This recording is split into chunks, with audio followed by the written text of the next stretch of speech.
and the fact that there are an awful lot of people out there who really do understand about the way they behave towards each other is important, and that the monarchy provides an element of a focus to that level of service and encourages that in the long term.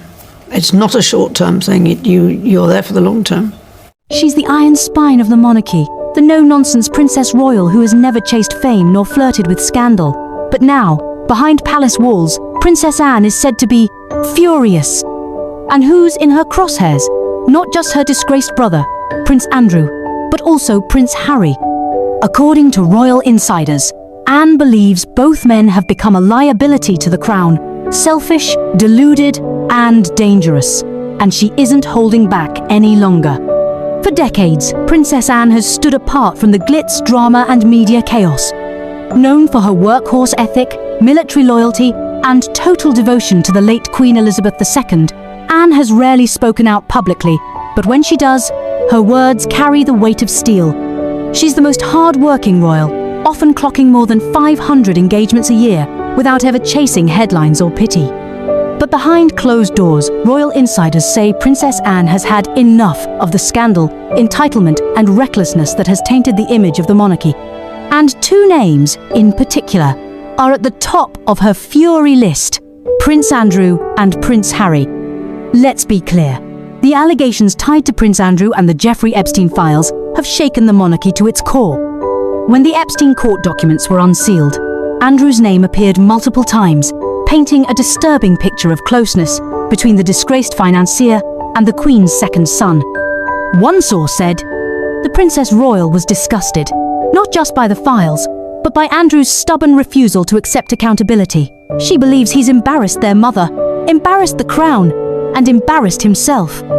It's not just the friendship with Epstein, it's the years of denial, the disastrous BBC interview, and his alleged entitlement. Anne reportedly told a confidant, "He thought he was untouchable. He still does. Andrew was always the Queen's favourite, but even she knew he was reckless. Now the rest of us are left to clean it up."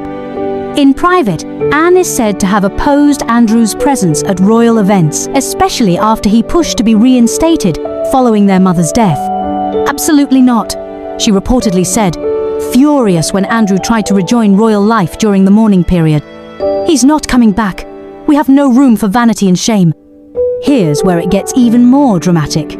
According to sources quoted in the Times and backed by royal insiders, Princess Anne made a scathing remark comparing Prince Harry to Andrew. They are cut from the same cloth, both selfish, both incapable of seeing beyond their own egos, both embarrassed this family. That's a direct quote allegedly shared during a private gathering following King Charles's coronation, when Harry flew in, made a brief appearance, and jetted out again without even speaking to his brother. Anne reportedly rolled her eyes and said, "That one's as bad as Andrew. He wants the perks without the responsibility. And when he doesn't get what he wants, he throws a tantrum on television." She was referring to the infamous Oprah interview, where Harry and Meghan accused the royal family of racism and cruelty, all without naming names. And while Andrew's scandals were of a very different nature, Anne allegedly sees similar patterns in both men. Entitlement, recklessness, lack of discipline, disrespect for duty.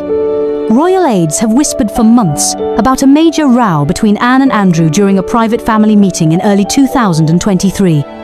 After Andrew tried once again to request a return to public life and even suggested taking over Duke of Edinburgh responsibilities temporarily, Anne allegedly lost her composure. A palace insider claimed, Anne told him point blank, "You don't deserve the uniform, let alone the title." She told him he had brought shame to their mother's memory. She also reportedly warned King Charles not to give in to Andrew's quiet lobbying, stating, "We cannot afford another scandal. Not now, not ever again. Don't let the door open even an inch, he'll kick it in."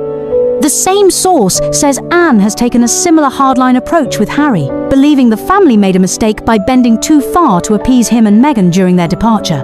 "We gave them freedom. They repaid us with betrayal." While other royals like Prince Edward and even Camilla have reportedly tried to soften the family's stance toward Harry, not Anne. In fact, Anne has allegedly refused all private meetings with Harry since the Oprah interview.